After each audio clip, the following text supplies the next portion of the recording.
સતગુરુ મહારાજની જય. સત્ય સનાતન ધર્મની જય. સર્વે સંતો મહંતો ભક્તો જ્ઞાનીજનો અને જિજ્ઞાસુ મિત્રો,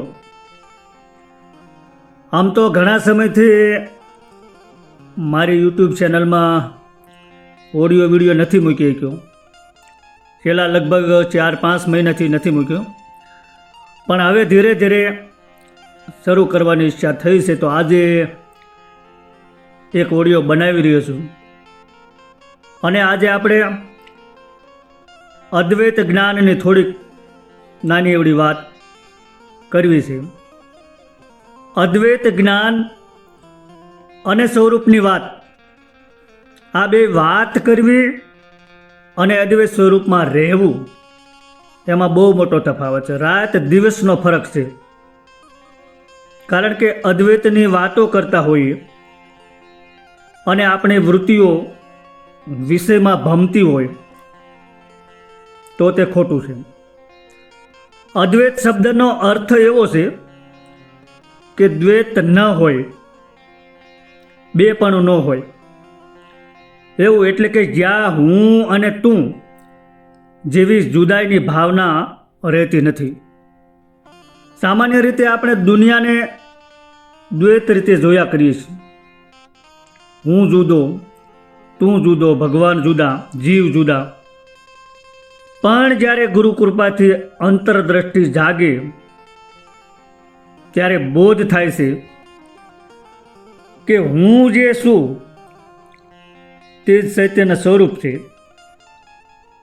અને એ જ પરમાત્મા છે. મારું એ જ સ્વરૂપ છે. એટલે કે જાણનાર દ્રષ્ટા, જાણવામાં આવતું દ્રશ્ય અને જાણવાનું જ્ઞાન ત્રણેય એક જ છે. આ એકત્વની અનુભૂતિ જ અદ્વૈત જ્ઞાન કહેવાય છે. તો હવે આ અદ્વૈત જ્ઞાન ક્યારે થાય? બહુ અઘરી વાત છે. હું પણ એમાં આવી ગયો, આપણે બધા આવી ગયા કે આ જ્ઞાન કોઈ પુસ્તકો વાંચવાથી કે બોધ સાંભળવાથી નથી થઈ જતું. કારણ કે અનુભૂતિનો વિષય છે. અદ્વૈત જ્ઞાન ત્યારે જ થાય છે કે જ્યારે મન શાંત થઈ જાય, એટલે કે મન અમન બની જાય, મનના સંકલ્પ વિકલ્પો બધા શમી જાય, ઇન્દ્રિયોના વિષયો, વિષય રસ બધા એની ઉપર બધો કાબુ મેળવી લ્યો. હું પણ એટલે કે આપાપણાનો નાશ થાય અને અંતરમાં માત્ર સાક્ષી ભાવ જ શેષ રહે ને. પછી હું આ શરીર નથી, હું મન નથી, બુદ્ધિ નથી, ઇન્દ્રિયો નથી, ત્રણ ગુણ પણ હું નથી, પણ હું તો ચૈતન્ય સ્વરૂપ છું. ત્યારે જ્ઞાન પ્રકાશે. અહીં તો મટી જવાની તૈયારી હોય તો મેળ પડે એવું છે. આ માત્ર વાતોનો આ વિષય નથી. જે નદી સાગરમાં મળી જાય છે તેનું પછી નદી એવું નામ નથી રહેતું, મટી જાય છે અને તે સાગર સ્વરૂપ બની જાય છે. પણ જે નદી સાગરમાં ભળી જ નથી તેનું નામ ન મટે. જે નદી પોતાના કિનારા છોડવા તૈયાર થાય છે તે નદી સાગરમાં ભળે છે. તેમ જેને હદમાં રહેવું છે અને પરમાત્માની પ્રાપ્તિ કરવી છે તે બે વાત નથી બની શકતી. જે મટી જાય છે તે ભળી જાય છે. જેમ મહેંદીનું પાંદડું મટી જાય છે ત્યારે મહેંદીનો રંગ આવે છે. મહેંદીના પાંદડાને હાથમાં પકડી રાખવાથી મહેંદી આવતી નથી, પણ એને ઘૂંટી નાખે ત્યારે એમાંથી મહેંદી પ્રગટ થાય છે. એમ શિષ્ય કે સાધક પોતે મટી જાય, પોતાપણું મટી જાય તો જ સ્વરૂપમાં રહી શકે. તો પરમાત્મા તો છે જ. પરમાત્માને ગોતવા ક્યાંય જવાની જરૂર જ નથી. પોતે જો મટી જાય તો તરત જ પરમાત્મા પ્રગટ થાય તેમ છે. પણ હું પણ નીકળ્યા વગર પરમાત્માની પ્રાપ્તિ થતી નથી. મટી જવું એટલે અહીં દેહને મટાડવાની વાત નથી. મહેંદીના પાંદડાની જેમ દેહને ઘૂંટી નાખવાની એવી વાત નથી, પણ દેહાધ્યાસ મટાડવાનો છે.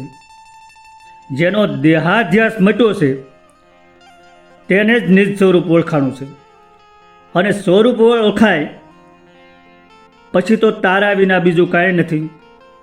પછી ભેદ કે દ્વૈતપણું રહેતું જ નથી. જેમ કનક અને કુંડળ વિશે ભેદ નથી, એ તો અલગ અલગ ઘાટ ઘડાયા છે, તેથી નામ અલગ અલગ પડ્યા છે. અલગ અલગ ઘાટ ઘડાયા છે, તેથી એના રૂપ પણ અલગ અલગ અનેક ભાસે છે. પણ વાસ્તવિક રીતે જોવા જઈએ ઘાટમાં તો શું છે?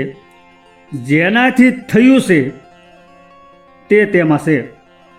દાખલા તરીકે સોનાથી બન્યું હોય, ગમે એટલા ઘાટ બન્યા હોય તો સોનું તેમાં છે, ને માટીમાંથી થયું હોય તો માટી તેમાં છે, અને બ્રહ્મમાંથી થયું હોય તો બ્રહ્મ તેમાં છે.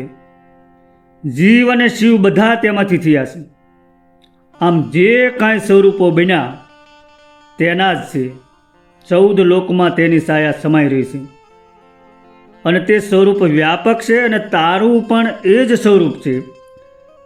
એટલા માટે નરસિંહ મહેતાએ પણ કીધું તેજ તું.